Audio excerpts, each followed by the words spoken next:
I'm Amy Pruitt. I'm Lisa Dumas. I teach Ayurveda and yoga. I teach yoga. I'm a yoga therapist in training, and I offer transformational coaching. But that's just part of the story. We're moms, daughters, wives, and friends. We're always learning, and we've both experienced healing by what we teach. And the intention of this podcast is to offer you our favorite tools from the traditions and sciences that support us as we navigate the realities and stressors of modern life. Each week, we'll share stories, answer your questions, and talk to others who inspire us. Welcome to the Radiant Warrior Podcast. Yoga and Ayurveda to reclaim a courageous heart. Amy, I have to say that I love summer. Where I live here in Vancouver, it's often rainy in the wintertime. And so when the sun is out, it just feels like an entire city celebration every day. Yeah, and you just want to be outside and listen to the birds and look at the trees. And the big change in my house is the difference in the morning, because during the school year, I have a high schooler. The energy in the house can often be really rushed and often sometimes stressed and slamming doors. And stop telling me to breathe, Mom. And now, she's sleeping in every morning and the house is really quiet and I'm able to get up and really offer myself all the practices rather than just squeezing in what I have time for. And we're staying up a little bit later because in our neck of the woods, it's light until like 10 o'clock at night. So we're eating a little bit later. We're out in the world and outside a little bit later. So I don't have to get up so early in order to be the first one up, in order to support myself before other people wake up, Yeah, there's a really nice rhythm in the summer when the kids are out of school and the schedule feels a lot easier, more spacious. The days are longer.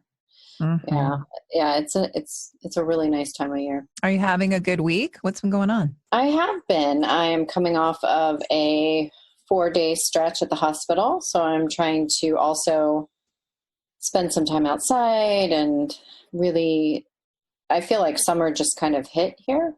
Our winters are long and our spring has been cold and it's really rained a ton here. Like the streets have been flooded and our basement has water in it. And it's crazy. Like our storms come on really quick and heavy and then they leave and everything is humid and lush and green. And working the past 4 days, I was just looking out from the hospital, looking at the sunshine and feeling sorry for myself. So today is the first day that I feel like I can go outside and be in the sun. And I walked the dog this morning before our neighborhood woke up. And it was really nice just to be outside and listen to the birds and have the neighborhood to myself. Well, I had a situation this week that I thought I would share with you because I think it might take us into a conversation that will be valuable for some. I was asked over the past week to offer one of the workshops that I offer that's constantly evolving because it's centered around relaxation techniques and stress reduction techniques and everything that's come to me since moving my way through my bout with disordered anxiety, which, as I've spoken about here, is the reason that I offer yoga and meditation and yoga therapy in the first place, because it was the practice of yoga and meditation that helped me to calm my nervous system down. And then all the tools that have come to me since then have helped me to understand exactly what was going on with my body when I was having regular, really scary panic attacks. And it taught me that my body was just trying to come back into balance. And it taught me to listen to my body and to pay attention. So this workshop that I offer, it's a culmination of a lot of different practices that can just help us create a calmer inner landscape and help us to understand that we're so much more than our thoughts and we're so much more than anxiety. And I customize it depending on who I'm offering it to. And this past week, the management of the yoga studio company that I work for, because it's a vast company. There's 4 yoga studios that are part of the corporation, even though it's still family run. It's actually run by an international Kundalini teacher named Gloria Latham. So it's her family's businesses, and they're called Semper Viva. And I just absolutely love teaching there. It's just a beautiful community. It's the only place that I've chosen to teach in my city of Vancouver so far. But the management asked me if I would share this workshop with the yoga assistants. So the people that are at the front desk that are doing all the sign-ins. And this is a very busy yoga community. We have classes every 15 minutes. And so they're doing a lot. They're helping to set up the studio. They're signing in up to 80 people a class. They work very hard, and they're consistently offering to others. And we have somebody in the position of people development, which I really love her role, a people development role. So she asked me to come in, and I was like so incredibly honored. I just love that opportunity. And so I had customized the workshop for people who spend a lot of time working with the public, and how important it is for us to keep our nervous systems calm when we're interacting with others. In our world, Amy, and in the yoga therapy world, I would call that balancing my vata before I meet other people. Because as we know, when we interact with other people, sometimes that nervousness can be catching. Do you know what I mean? Mm-hmm. Yeah, I do. Like if we're talking with somebody new, if we're meeting somebody for the first time and we feel that nervousness in our body, you can sometimes feel that the other person will experience it, and vice versa. So something that I've learned is how important it is before we go out in the world and we interact with others to make sure that we've calmed down our nervous system, and then we can really spread that around. So that was my intention. And I created tools that surrounded that idea.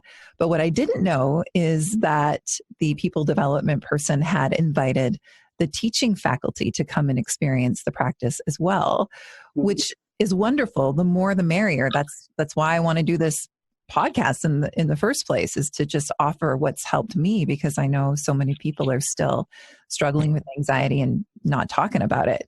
However, even though I'm in my late 40s, Amy, I still have the very loud voice of the inner teenager who's saying that, she doesn't know enough. And so when I realized that there were other teachers coming in to receive, I did have this initial nervousness, self-consciousness wash over me. And anytime I feel that self-consciousness, I'm very lucky to remember some words written by one of my teachers, Rod Stryker. He says, if you find yourself feeling self-conscious, that's kind of a sign that you're in that small self, that you're in the ego. You're not in the true self with the capital S, because that part of ourselves cannot be conscious of itself. That part of itself is just fully at peace. But in the past, as I've been teaching these past 10 years, this has been a pattern for me that's troubled me, that sometimes if somebody walks into the room that I feel less than, that I will one down myself and I'll feel nervous, and that will cause me to feel ungrounded and not present in the experience. And now, I can watch myself, and I can watch that level of my mind tell its stories about wanting to get it right. But that's something that I still continue to want to purify, because the experience of teaching yoga isn't about me. I am facilitating that experience, but I definitely intend to get out of my own way and be balanced when it comes to vata, so that I can be grounded and allow myself to be really receptive to what's happening in the room. So when this happened again, I had, myriad of emotions. First, I had the initial nervousness and that old pattern, just habitual thought of, you don't know enough. And I would have been not conscious to that before. It just would have been a body feeling. And because I do have a history of panic attacks for me, and tell me if you can relate with this. And I wonder if others can relate to this, but because of that history, when I start to feel the speeding of my heart and clammy hands and that little tremble, when I start to feel the signs of sympathetic nervous system, the signs of wanting to fight or flight or freeze, it is a body memory of a panic attack. And that's what took me into an anxiety disorder and takes so many into an anxiety disorder. We have our first anxiety attack, and that's become like this really regular thing that we talk about. But make no mistake, it's so freaking terrifying. You think you're going to die. You feel trapped in this time bomb of a body. And so then you live your life just terrified that that's going to happen again. So whenever I start to feel that little nervousness that maybe for others would drive them, or they would be able to channel, which I've been working on, a part of me, probably an unseen and unconscious part of me, goes into, oh, what if it happens again? It just goes into that old fear. And that's when I really need to show up and use these tools that have come to me. But do you relate with that? Yeah, I do. I do. And then once that cycle starts, how difficult it is to step out of it. Mm-hmm. And there's been so many times that I wasn't able to. Actually, I'm having this old memory. I don't think I've even ever talked about this with anyone. Before I ever had a real explosive panic attack, when I was still back in radio, I was new at a job and I was reading the morning news, and the news director wanted to sit in with me in the booth the first time to make sure that, I pressed all the right buttons and talked into the right place. And because he was sitting there, my body had a reaction that had never happened before. My whole body just started to tremble and shake, and my voice got really thin. And that was very similar to the experience that I'll feel sometimes if I'll get nervous in front of other people. And now I know that this is universal through all of us, because it's in our wiring to not want to feel embarrassed or ashamed or mess up or make a quote unquote fool of ourselves in front of other people. Like that's in our wiring, because we're meant to want to be accepted by others. But yeah, that's the first time that happened. And I didn't have any context for that before, just to feel so incredibly self-conscious that my body was having a reaction of wanting to run away and hide and escape. That kind of feeling is what eventually did begin that first panic attack. And so, to what you said, how do you stop that cycle? For a long time, I didn't. It was just like, no, I want to stop the train. And of course, you're just like in full resistance, and you're holding your breath and you're tensing your body. And so your body thinks that it's just the danger is getting worse and worse and worse until there is that explosive panic attack. And then what you said, that question that you asked, how do you stop that cycle once it gets started? That was the ultimate low point before finding yoga, because I realized I couldn't do it on my own.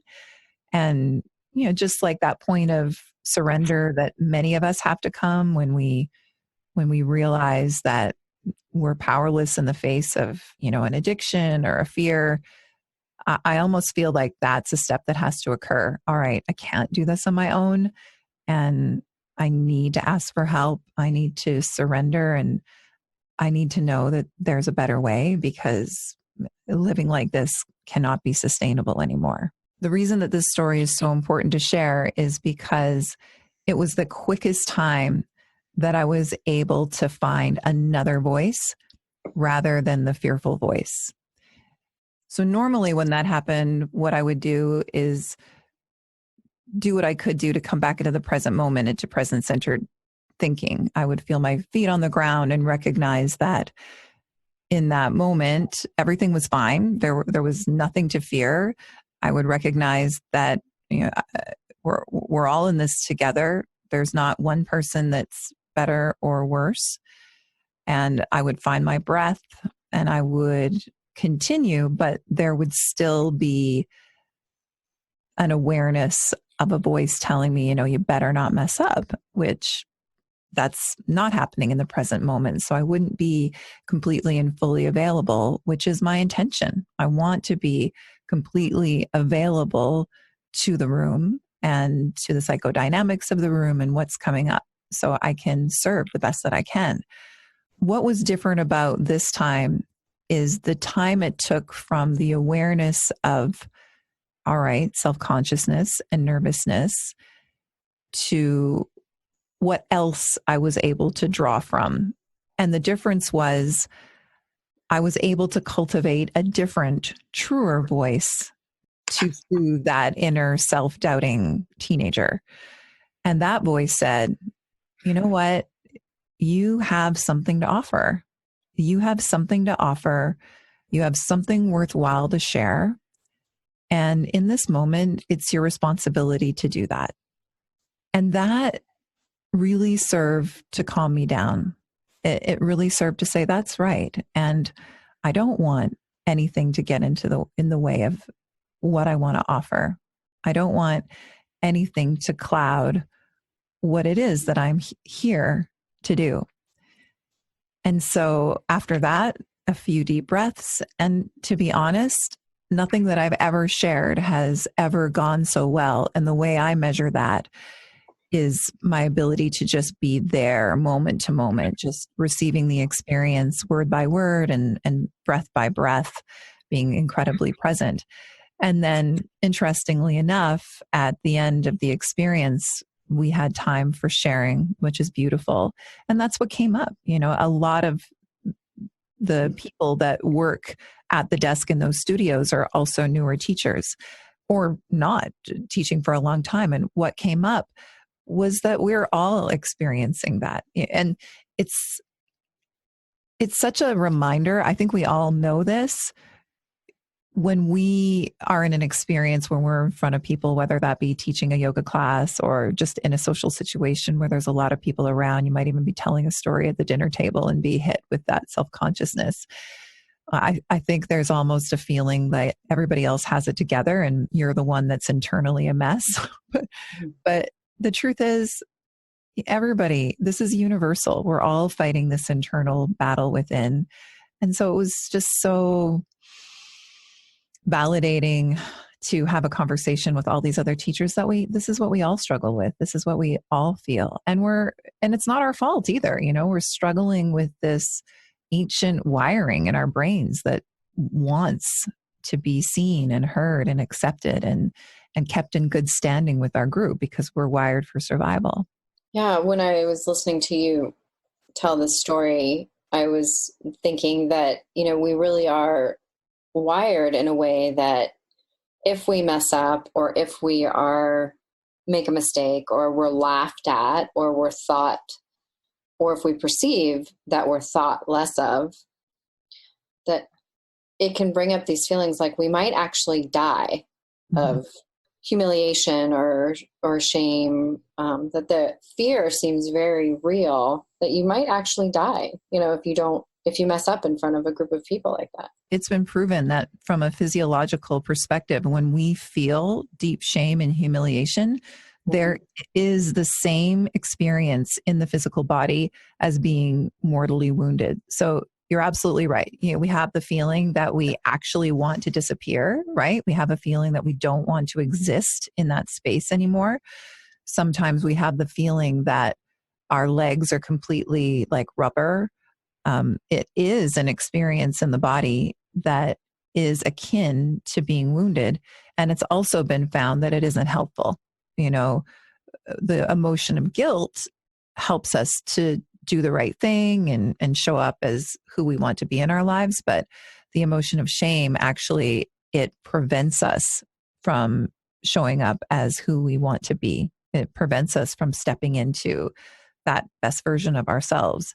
And we both talked about Brene Brown here on the podcast before. If we have anybody who hasn't read her words, it's important for every human being to learn about this because we need to build this shame resilience. And I guess cultivating that other voice, that wiser voice within that told me, no, you know, you have something important to share right now.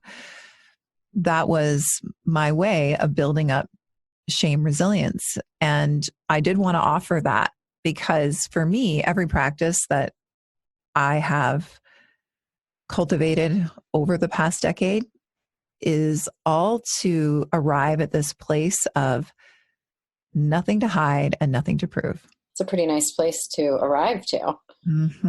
It doesn't that feel just like a sigh of relief? Yeah. So what has helped me is personifying that version of myself.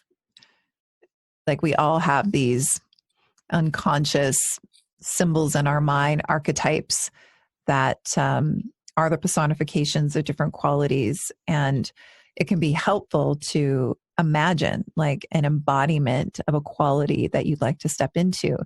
And I do imagine this very calm and grounded and wise elder me. And I often look to her and say, okay, well, what would you do right now? And this is something else I haven't shared with anybody else. Last episode, I shared about the recent epic trip that I went on to France and Italy. And my husband and I were in Paris. And we were sitting in a cafe, and out front walked this woman. She was probably in her 70s, and she had long silver hair. And she was wearing, a trench coat and just had like easy style, almost like that nothing to prove, nothing to hide kind of air about her. And she was walking slowly, shoulders back, with just so much, to me, inner peace and an easy, really authentic, courageous confidence. And I was like, oh, that's my inner wise one. Like I'm like seeing her walking by. So that helped me actually, because as my current teacher from my yoga therapy course recently said, what we don't have as women is we don't have the archetype for the perimenopausal, menopausal, postmenopausal woman, do we? Like we don't have that archetype of what that's supposed to look like. And he said, we all need to be looking at paintings of women from the 14th century, really. This is a little bit of an offshoot, but we've talked about this before. Our culture seems to want women to look like teenage boys with breasts, but that's not the reality, especially at the time of life that you and I are in. That's not the reality at all. That's not what our bodies want for us. So because there isn't necessarily an archetype for the strong older woman, I think it's helpful to create one for ourselves. I just had an image the other day, and I don't know much about it, but about the crone stage of life and how we use that word in such a negative way. I don't believe that that's what it was initially intended to be. I don't believe it was initially intended to be a negative description.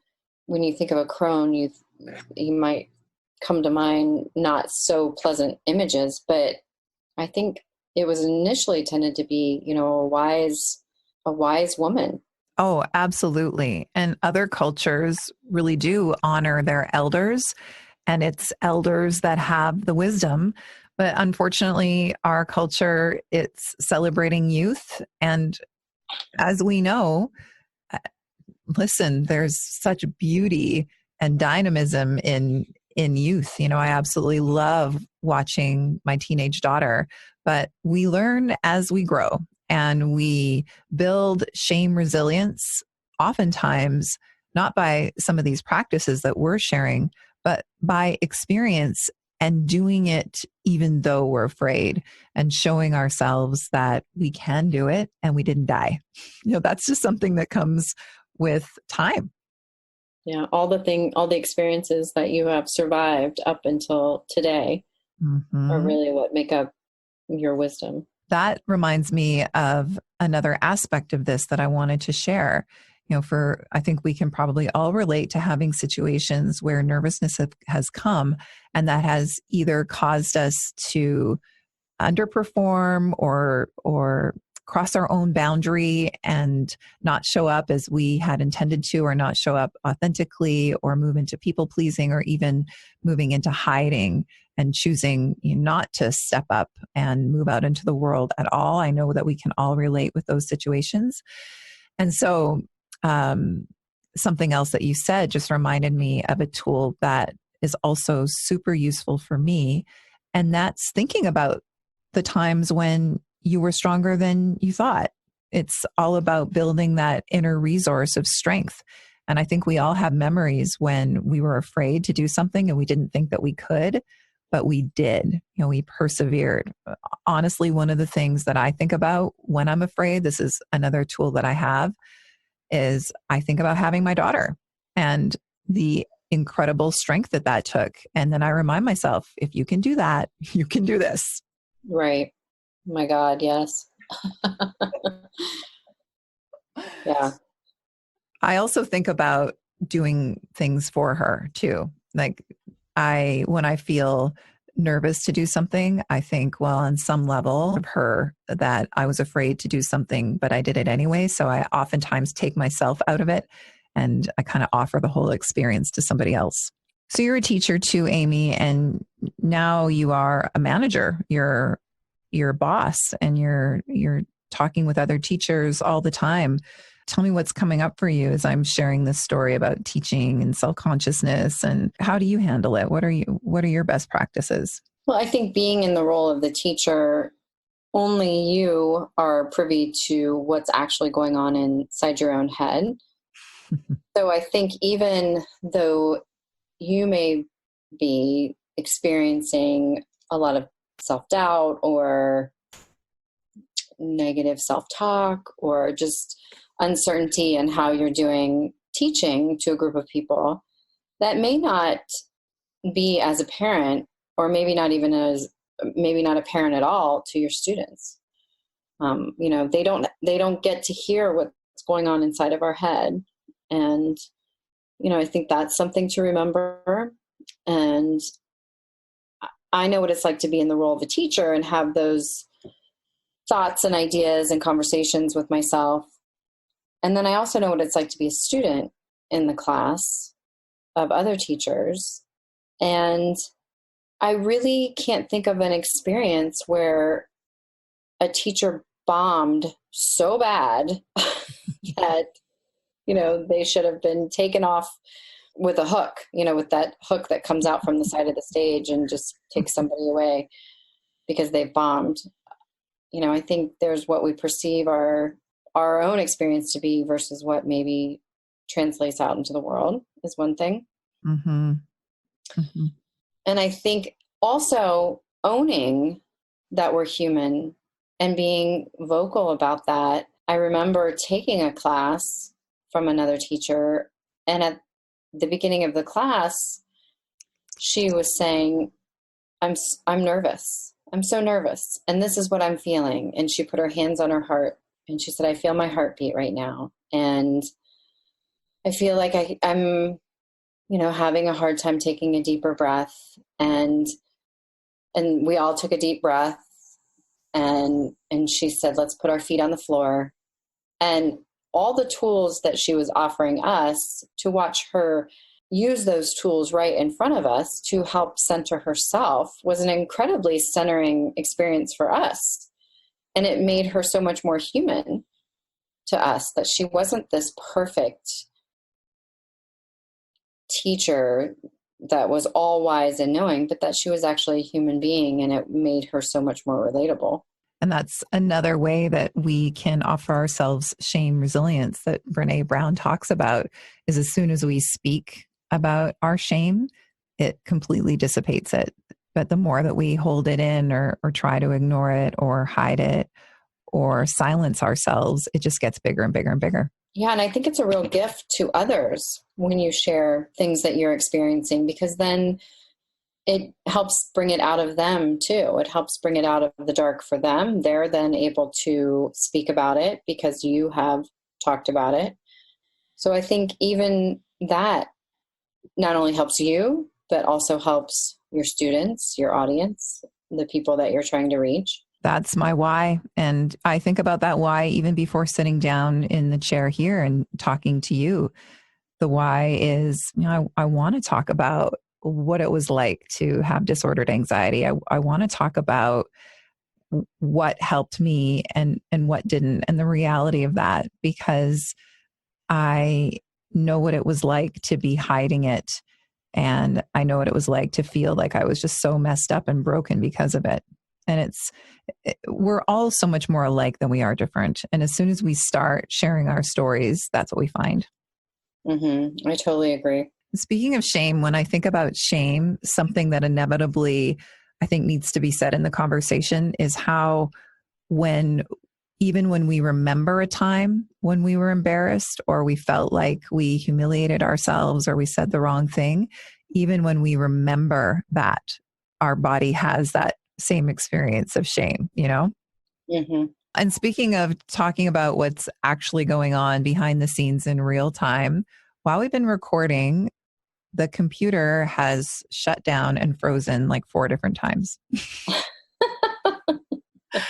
So that's what's actually going on here in this conversation. And we have a brilliant editor in the form of my husband who will take this and take out all the swear words when the computer would freeze. And He's amazing. is Mercury in retrograde or something like that right now?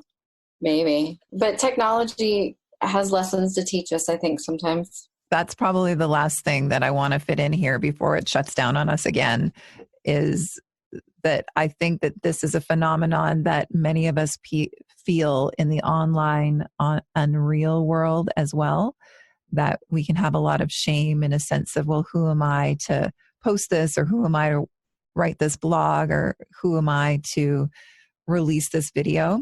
Can you relate with that?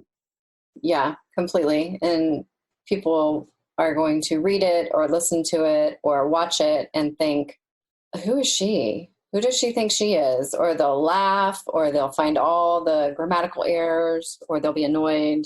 All those things I think about. That's so brilliant. And we know that that's the internal conditioning. You know, we learned somewhere along the way not to be too big or to talk too much or not to put ourselves out there, to be smaller, to be more proper. And that informs a lot of the dreams that we have, and it causes us to hold ourselves back. And I feel like even with social media, the way we feel when we press publish is directly linked to our sense of self-worth, because we all have our special brand of not being enough. You know, that story that I shared, mine is like this fear of not knowing enough. What's your brand of not enough? Not being smart enough. Mm-hmm. Yeah, that's mine too. That's mine too. And you know, people have that lovely unfollow button if they want, but if we can cultivate, you know, the answer to who am I to press publish and put this out there, we know the answer to that. It's like, well, who are you not to?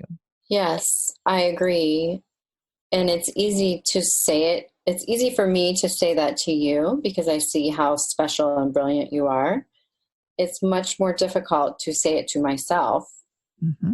because of all of that internal dialogue that nobody else is privy to. Mm-hmm. And that is the heart of the work. It's what's the deal with your inner landscape. You know, is that a nice place to be? And if it isn't, figure out the personification of those thoughts. You know, how old is that particular author of that thought? Is that an inner teenager? Is that an inner scared, self-conscious 11-year-old? Is that something from the outer world? And then it's time to create a new inner landscape and a new kinder voice. And maybe it's the voice of the crone. Yes, I'd like to get to know her. All right. I like that idea. It's a simple sentence, but it's a lifetime of work. And that's love over fear, love over fear. It's going to be my mantra for the rest of the day. Well, we've heard that fear can't exist when there's love. I think that's a hard place to get to sometimes, being so overwhelmed with fear that it's hard to find that self-love, self-compassion. Fear is there to keep us alert, to keep us safe. It's a natural phenomenon. It can inform us, but as Elizabeth Gilbert said in her wonderful book, Big Magic, it can like not be in the driver's seat with you. It can be in the back seat. You can say, you know, I hear you, I understand, but you're not taking over the wheel. Because if it had, you wouldn't have opened up your dream yoga studio. I know. And you know what our book of the month is for July for our yoga book club? Big Magic. Oh my God. Yeah. Well, before our computer freezes again, I think that's our cue to say goodbye. I'm leaving tomorrow for another journey. This time I am taking my Abhyanga oil, so I keep my Vata in check. If you haven't listened to the last episode, we gave a lot of tips for staying balanced and calm and grounded, even in the face of lots of summer travel. So I'm traveling again. I'm going to Toronto. That's where my husband's daughter, our oldest daughter, lives. And that's also where this musical that we're taking our 17-year-old to for her graduation, Dear Evan Hansen, is playing. So we're headed there tomorrow. Another 5-hour flight, a 3-hour time difference from where we are. So wish me luck. Yeah, you'll be close to me. Much closer. Yeah, absolutely. Much closer. Counting down the days until I'm there in September. I know. I can't wait. All right. We'll talk to you next week. All right. Love you. Love you. Thank you for listening to the Radiant Warrior podcast. If you found it valuable, please leave us a positive review to help others find it. And please check out the Radiant Warrior podcast on Instagram and Facebook to leave us your questions and find out where you can come and practice with us next.